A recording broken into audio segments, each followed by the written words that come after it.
საღამოშიდობის დღის მთავარი თემებით და მოვლენებით პირდაპირ ეთერშია საინფორმაციო გამოშვება ქრონიკა ცხრვის ნახევარზე სტუდიაში ნიკოლოზ რუბაშვილი მუშაობს. ბოლნისის მუნიციპალიტეტის ერთ-ერთ საბავშვო ბაღში უხარისხო ხორცის შეტანის ფაქტს გაერთიანების ხელმძღვანელის თანამდებობიდან გათავისუფლება მოხდა. დეტალები რამდენიმე წუთში ქრონიკაში.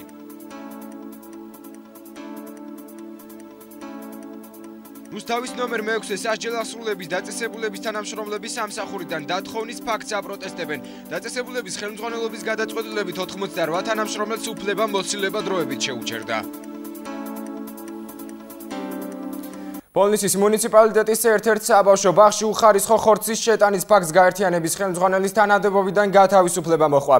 ხორცი, რომელიც ბაღებში შეიტანეს, საკვებად უვარგისი იყო და ეს ლაბორატორიული კვლევებითაც დადგინდა გაზეთ ბოლნისთან მიცემულ ინტერვიუში.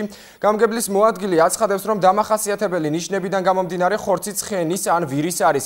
რა წერია სამხარაულის სახელობის ექსპერტიზის დასკვნაში ბაღებიდან ამოღებული ხორცის შესახებ და დაწყებულია თუ არა ფაქტის გამოძება, საკითხის გარკვევას დღეს ქრონიკის კორესპონდენტი სოფო ცერცვაძე შეეცადა. საბავშვო ბაღში დაფიქსირდა უხარისხო ხორცის შეტანის ფაქტი. როგორც ჩვენ გავგეთ, ხორცი, რომელიც ბაღში შეიტანეს, შვიდლარად შეიძინა შეპესე ნატურალმა, რომელიც აღნიშნული კომპანია ბაღს რამდენიმე თვე ამარაგებდა ხორცით. რეალურად კი ხორცის საბაზრო ფასი 10-12 ლარია.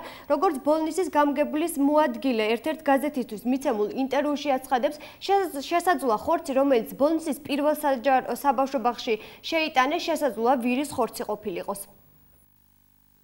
ხორცი, რომელიც ბოლნისის პირველ საბავშვო ბაღში საკვებად იქნა შეტანილი, ნაწლავის ჩხირები აღმოჩენილი.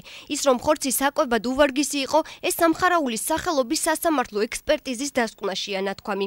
ინფორმაცია ბაღებში უხარისხო ხორცის შეტანასთან დაკავშირებით გაზეთ ბოლნისში დაიბეჭდა, სადაც ფაქტს თავდაპირველად სკოლამდელი აღზრდის და მეთოდური კოორდინაციის დაწესებულების უკვე ყოფილი დირექტორი შორენა არჯევანიძე უარყოფდა. თუმცა ინტერვიუს განმავლობაში მან გაზეთის ჟურნალისტს უხარისხო ხორცის შეტანის ფაქტი მხოლოდ პირველ საბავშვო ბაღში დაუდასტურა და აღნიშნა, რომ ხორცი ბავშვებისთვის საკვებად არ მიუციათ. აღნიშნულ ბაღში ინფორმაციის გადასამოწმებლად ქრონიკის გადამღები ჯგუფი მივიდა, რამაც ბაღის მენეჯერი გააღიზიანა. თუმცა მოგვიანებით ნინო რეხუიაშვილმა პირად საუბარში დაადასტურა, რომ უხარისხო ხორცი ბაღში ნამდვილად შევიდა. ხორცის მიმწოდებელი კი კომპანია ნატურალია. სწორედ ამ შეპესემ მიაწოდა უხარისხო ხორცი ბოლნისის პირველ ბაღს. არავითარ შემთხვევაშიო მითხრა ჩემო გამგებელო, ჩემო უფროსმა, არ ვიცი. გასაგებია, მაგრამ ახლა ეს ექსპერიმენტალური ბაღი კი არ არის, ყობე ვისაც მოესწრება, აქ მოვიდნენ და გადაიღონ. ბავშვები არიან შეწუხებულები, უკვე დავიღალეთ, აღარ შეგვიძლია. იყო ინფორმაცია დამთავრდა რა. ჩვენ არ გქონია არა გენოცვალი, არა, არ შემიძლია, ვერავითარ შემთხვევაში. მე ვარ მენეჯერი. დიახ. და უბრალოდ რომ გითხრათ რა ხდებოდა ამ ბაღში ამასთან. ალო. ბატონო დიახ, არავითარ შემთხვევაში ვერ შემოგიშვებთ. და რატომ? ხო შეიძლება. იმიტომ რომ დავიღალეთ ბავშვების და ჩვენც. ამათან დაკავშირებით. გასაგებია თქვენ არ ყოფილ. აი, მე ასე მითხრე, ახლა ჩემო უფროსმა, მიბძანდით იმასთან ლიცენზია თანხმობა მომიტანეთ და ყველაფერზე გიპასუხებთ.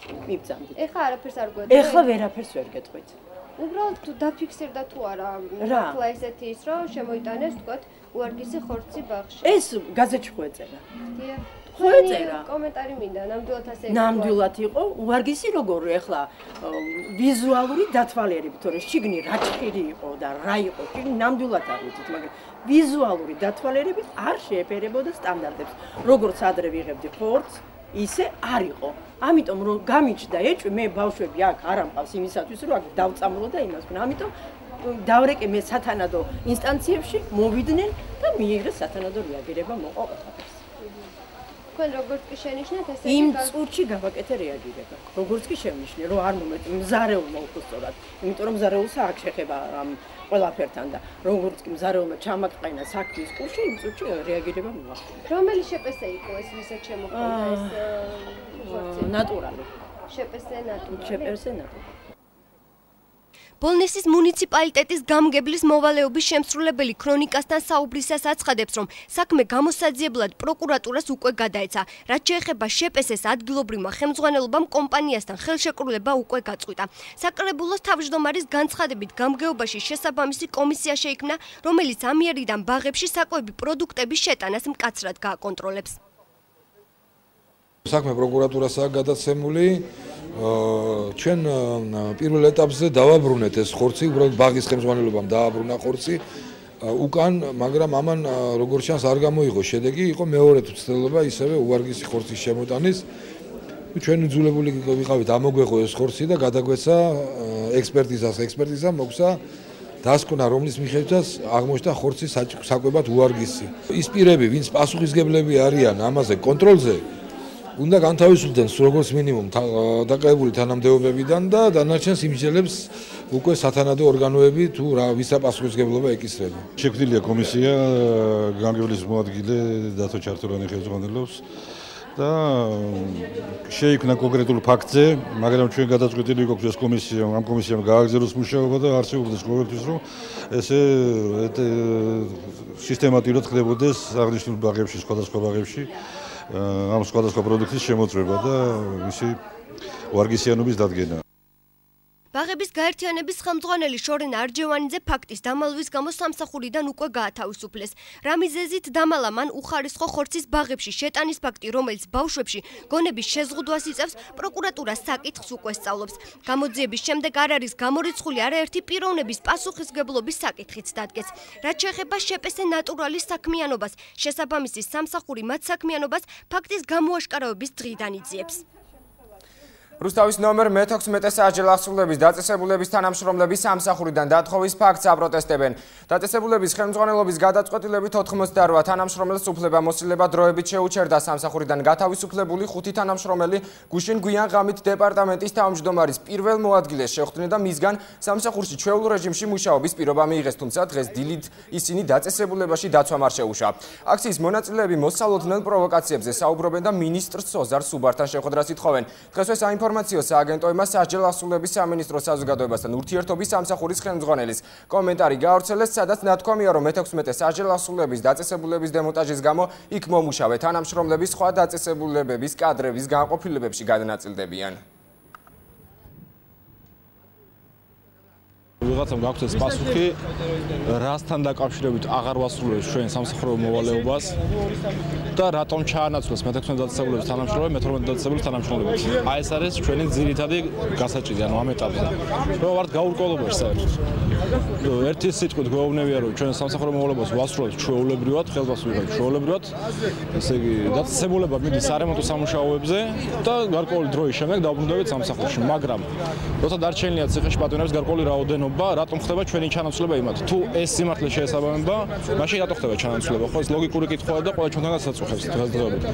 ასევე იყო რამოდენიმე პრეცედენტი, რომ ცდელობა სამსახურიდან გაშვების თანამშრომლების. დღეს მოვედი გამოვცხადი სამსახურში, ჩვეულებრივად შევდიოთ, იქ არის საკონტროლო გამშვები პუნქტი, იქიდან შევდივართ თანამშრომლები და ახალი ცვლაო არავინ არ შემოხვიდეთ. ჯარმა გვითხრა. შემოხვედრონ სუბარი და ყველაფერს ვეთქვი. აი მექვსის განმავლობაში რა ხდებოდა, როგორ ხდებოდა, რა ხდებოდა. ეხლა მე სადაც ეგრეთ წოდებული ოთახში არის დენის შიტები. სადაც გადის 380 ვოლტი. იქ გძინავს უყველას 3 ცვლას, 3 სმენას. ღია გვაქვს ის სკარები. ჩვენ რითა ვართ დარწმუნებულები, ჩვენ ტანსაცმელში, ჩვენს ნივთებში, ჩვენს ლოგინში რამე არ დადონ. რითა ვართ დარწმუნებული, აგვიხსენით. და კი ბატონო, დალუქეს ის ოთახი, ჩვენი ოთახი, რამე შეამოწმეს ჩვენთან ერთად, რამე ნივთკიცება ამოგვიღეს, რამე შეგვამჩნიეს. შესulis დროს კამერები არის, გადაახვიონ, თუ ერთად-ერთხელ დააფიქსირონ, რომ მე კოჭლა მაზაშვილი გიორგი ნასკს არ ვიხდი, ტუბლს არ ვიხდი და არ ვიშმონები, ეგრეთ წოდებული, მაშინ მითხრან და მზად ვარ პასუხი ვაგო. აქცია გარდაბნის მუნიციპალიტეტთან სოფელ ქესალოს მაცხოვრებლები დღეს ადგილობრივი ხელისუფლებისგან მათ საკუთრებაში არსებული მიწების დაბრუნებას მოითხოვდნენ. მოსახლეობის განცხადებით 2 წლის წინ ხელისუფლებამ მათ უკანონოდ ჩამოართვა მიწები, რომლებიც შემდეგ სახელმწიფომ გაასხვისა. ქესალოელებმა აღნიშნული პრობლემის დაინტერესების თხოვნით მთავრობის კანცელარიას უკვე მიმართეს. პრობლემების მოუგვარებლობის შემთხვევაში კი აქციის მონაწილეები პერმანენტული აქციების მოწყობით იმუქრებიან. მოხდა ამ მიწის ისე გასხვისება, რომ გლეხებს არაფერი არ შეატყობინეს ამის შესახებ. მაშინ, როდესაც თუ სახელმწიფოს უნდა და მიწის გაყიდვა, უპირატესი უფლებით უნდა ესარგებლად ზუსტად იმ მოიჯარებს, ვისაც იჯარით ჰქონდათ ეს მიწა. აქედან გამომდინარე უკვე 2 წელზე მეტია გლეხები ამ საკითხთან დაკავშირებით გამოხატავენ პროტესტს, გაიმართა არაერთი აქცია პრეზიდენტის ადმინისტრაციასთან, ეკონომიკის სამინისტროსთან, პრემიერის კანცელარიასთან, თუმცა დღემდე უშედეგოდ არანაირი კონკრეტული ნაბიჯი ამ ყველაფერს არ მოყოლია. ხელისუფლებამ უნდა გადადგას ქმედითი ნაბიჯები ერთხელ და სამუდამოდ ამ პრობლემების გადასაწყვეტად. არ შეიძლება გლეხები დატოვონ უმიწოდ. უკვე რამდენიმე წელია ჩვენი კუთვნილი მიწების დაბრუნებას ვითხოვთ. წერილით არაერთხელ მიმართეთ მთავრობას და პრემიერს, თუმცა ამ დრომდე რეაგირება არ მოჰყოლია. 2006 წელს დაგვირიგეს მიწის ნაკვეთები, 2011 წელს კი გვითხრეს, რომ ჩვენი მიწები გასხვის და ჩვენთვის უცნობია, ვის მფლობელობაშია ახლა ეს მიწები. ვითხოვთ დაგვიბრუნონ ის, რაც ჩვენ გვეკუთვნის. ქართული მეტალურგიის დღესთან დაკავშირებით დღეს რუსთავის მეტალურგიულ ქარხანაში ვეტერანი მეტალურგები შეიკრიბნენ და ქარხანა დეტალურად დაათვალიერეს. ვეტერან მეტალურგებს დღესვე ქარხნის დირექტორი ფარუქ სიდიკი შეხვდა და თითოეულ მათგანს ქარხნის განვითარების საქმეში შეტანილი წვლილისთვის სპეციალური სიგელები და სამახსოვრო საჩუქრები გადასცა. ვეტერანი მეტალურგების ერთი დღე რუსთავის მეტალურგიულ ქარხანაში. ნახეთ ნინო კაპანაძის სიუჟეტი. ქართული მეტალურგიის დღე მარტენის საამქროში პირველი ფოლადის ნადნობის გამოშვებას უკავშირდება. 150 ტონა ნადნობი 1950 წლის 23 აპრილს სწორედ რომ რუსთავის მეტალურგიულ ქარხანაში აწარმოეს. დღევანდელ თარიღთან დაკავშირებით ქარხანას ვეტერანი მეტალურგები ესტუმნენ და ახალგაზრდა მეტალურგებთან ერთად ქარხნის საამქროები დაათვალიერეს. ვეტერანმა მეტალურგებმა, რომელთა უმეტესობაცაც ქარხანაში მუშაობის 50 წელზე მეტი გამოცდილება აქვს, კიდევ ერთხელ გაიხსენეს ფოლადის დნობისა და კვადრატული ნამზადის ჩამოსხმის პროცესი. ასევე მოინახულეს სორცაგლინ საამქრო და არმატურის წარმოების პროცესს დაესწრნენ.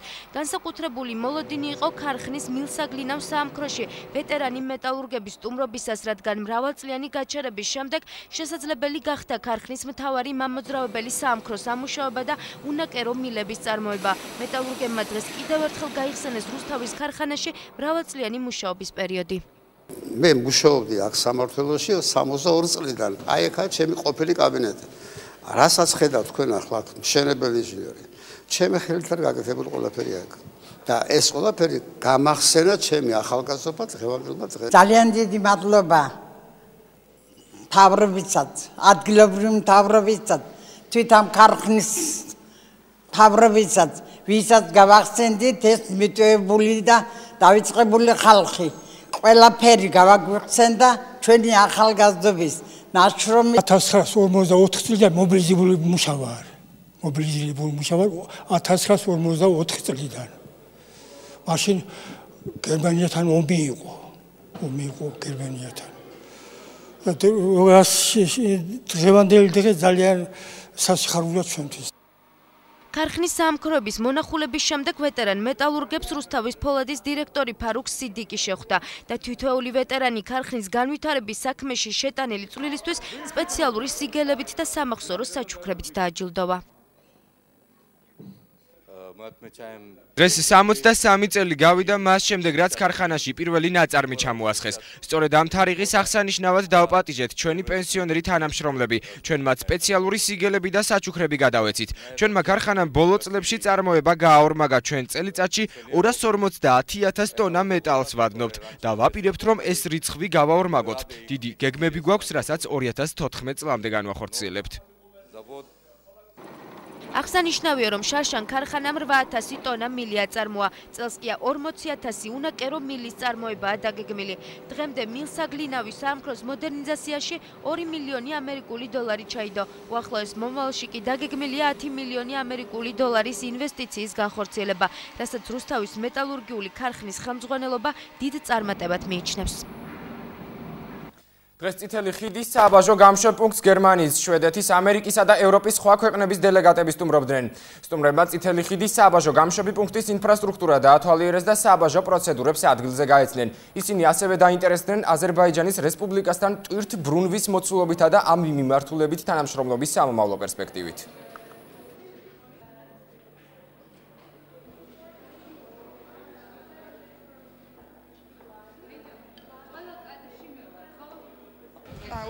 საქართველოს ბოლო რამდენიმე წლის განმავლობაში უმნიშვნელოვანეს წარმატებებს მიაღწია, მათ შორის არის საბაჟო გამშვებ პუნქტზე კორუფციის აღმოფხვრა. ჩვენთვის მნიშვნელოვანია ამ რეფორმების გაცნობა და გაზიარება. საომავლოდ ურთიერთთანამშრომლობასაც არ გამოვრიცხავთ, ვფიქრობ, ეს ორივე მხარისთვის საინტერესო იქნება. ბოლო პერიოდში პრესისა და მასობრივი ინფორმაციების საშუალებების მიერ გავრცელდა სხვადასხვა სახის ბრალდებები რუსთავის თვითმმართველობის, კერძოდ გარკვეული თანამდებობის პირების მისამართით.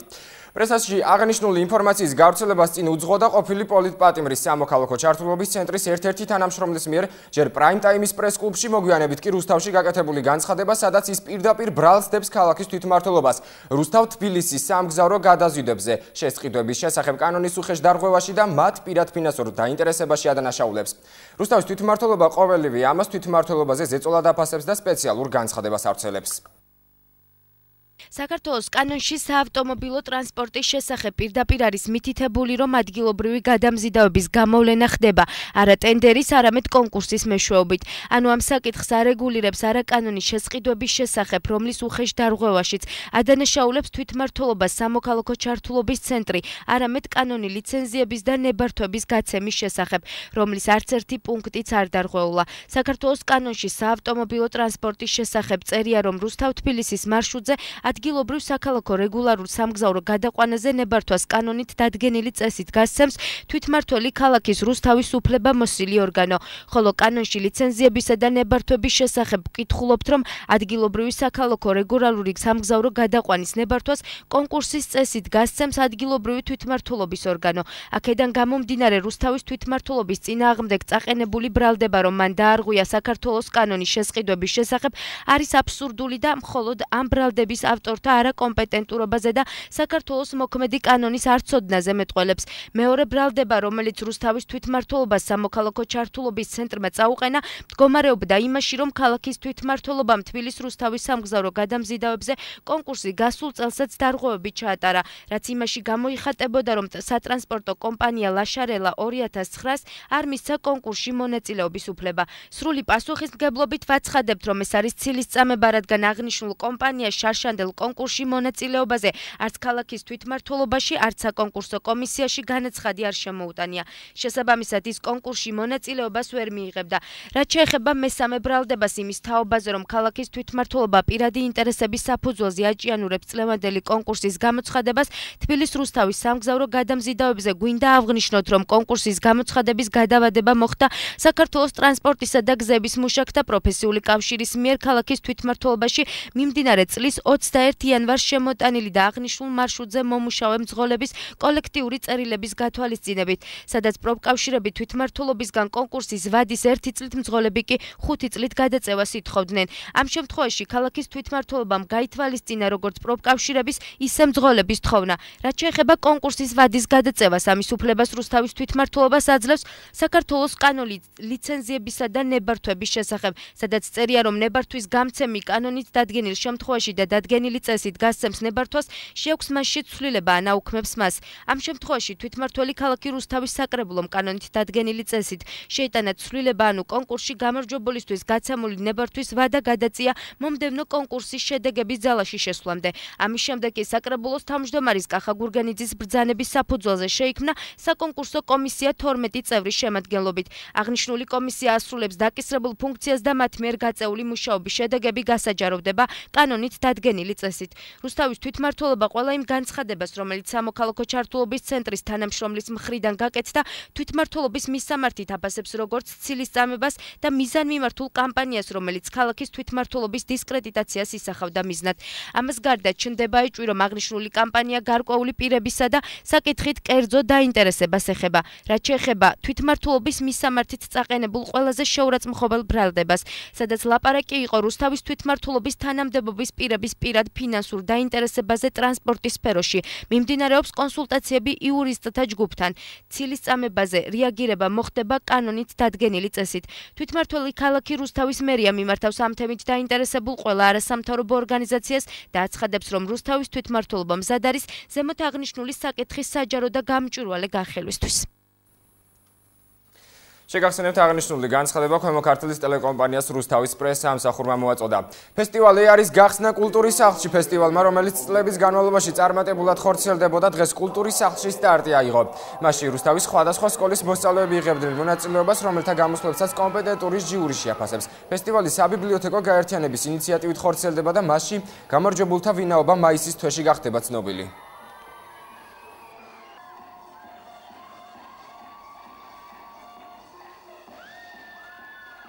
ორგანიზატორები ხელოვნების და კულტურის განვითარების ფონდი, საბიბლიოთეკო გაერთიანება, ქალაქის მერია, კულტურის ცენტრი, ასე რომ ფაქტობრივად ერთობლივად ესეთი მონატრებული ფესტივალი აღდგა და თქვენ ხედავთ ალბათ ნახავთ ალბათ რა დიდი სიყვარული შემოიტანა ამ ფესტივალის გახსნა. ეს ფესტივალი ორ ტურად მიმდინარეობს, დღეს გახსნა იქნება მთელი კვირის განმავლობაში. იმუშავება და შემდეგ დასკვნითი ტურები იქნება უკვე მაისის თვეში. საქართველოს შინაგან საქმეთა სამინისტროს ოფიციალური ვიზიტით ეწვია საქართველოში გერმანული პოლიტიკური ფონდების დელეგაცია. ვიზიტის ფარგლებში შინაგან საქმეთა მინისტრი ირაკლი ღარიბაშვილი, კონრად ადენაუერის, ფრიდრიხ ებერტის, ფრიდრიხ ნაუმანისა და ჰაინრიხ ბიოლის ფონდების წარმომადგენლებს შეხვდა. შეხვედრაზე მხარეებმა განიხილეს საქართველო-გერმანიის ორმხრივი ურთიერთობები, საქართველოს ევროკავშირის თანამშრომლობა და ამ ურთიერთობების განვითარების გზები.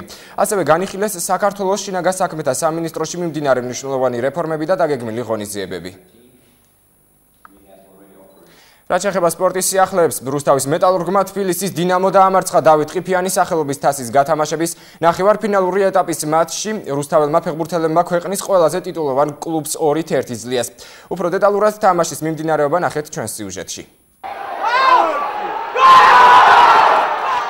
პოლადის სტადიონზე შეკრებილი გულშემატკივარი დღეს საკმაოდ საინტერესო და დაძაბული თამაშის მომსწრე გახდა. რუსთაველმა ფეხბურთელებმა საქართველოს ერთ-ერთი საუკეთესო გუნდის დამარცხება მოახერხეს და თასის ფინალისკენ ერთი ნაბიჯი გადადგეს.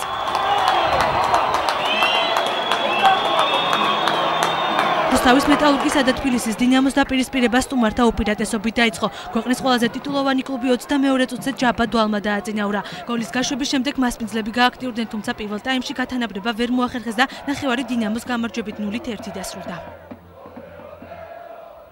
ჩვენ ფლობდით უპირატესობას პირველ ტაიმში, მაგრამ სამწუხაროდ პირიქით გაუშვით გოლი ჩვენ კარებში, მაგრამ მე მიხარია, რომ ჩემმა ფეხბურთელებმა გამოიჩინეს საკმაოდ ეს ბრძოლის უნარიანი სული და ჩვენ მეორე ტაიმში მოახერხეთ გარდატეხა და გავიტანეთ 2 გოლი და მივაღწიეთ გამარჯვება საკუთარ კედლებში, მაგრამ რა თქმა უნდა ეს არის ორთამაშიანი რაუნდი, ჩვენი მეტოქი არის დინამო თბილისი, აქედან გამომდინარე ჩვენ სახლში მოგებული 2-1, რა თქმა უნდა არ გვაძლევს სრული სიმშვიდის საშუალებას განმეორებით მატჩამდე.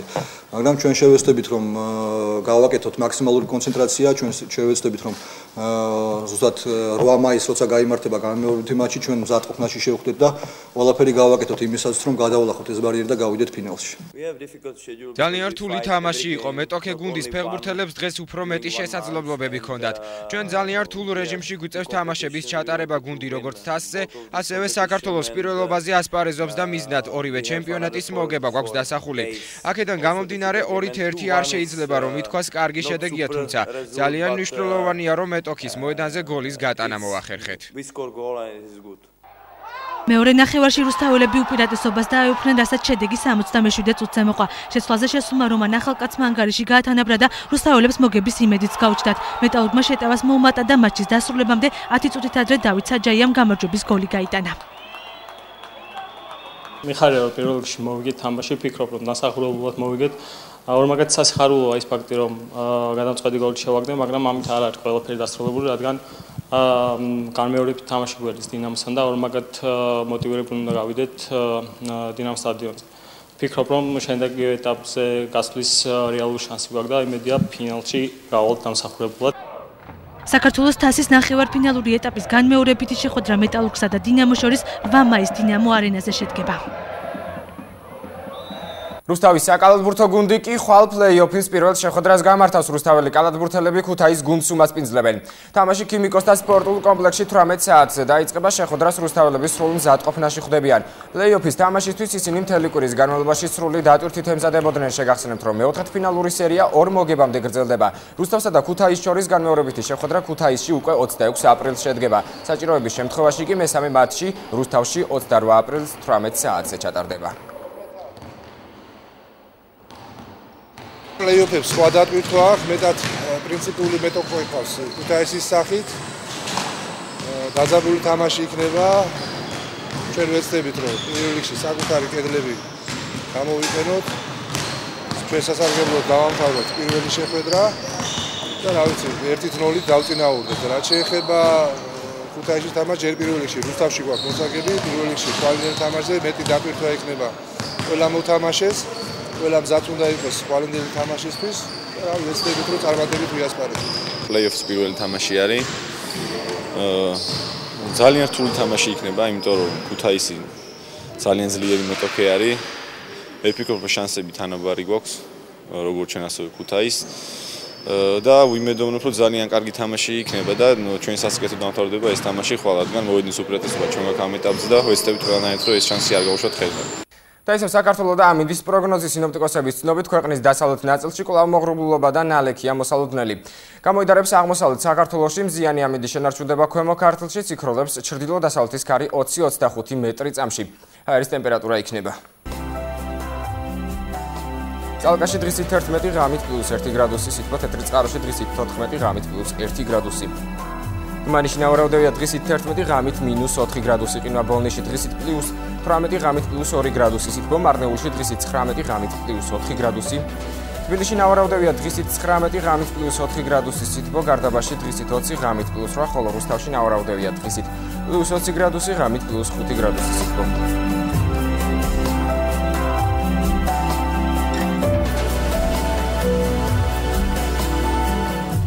ეს იყო ჩემს ხათ არსებული ბოლო ინფორმაცია, ქრონიკა დასრულებულია, მომავალ შეხვედრამდე გემშვიდობებით, ნახვამდის.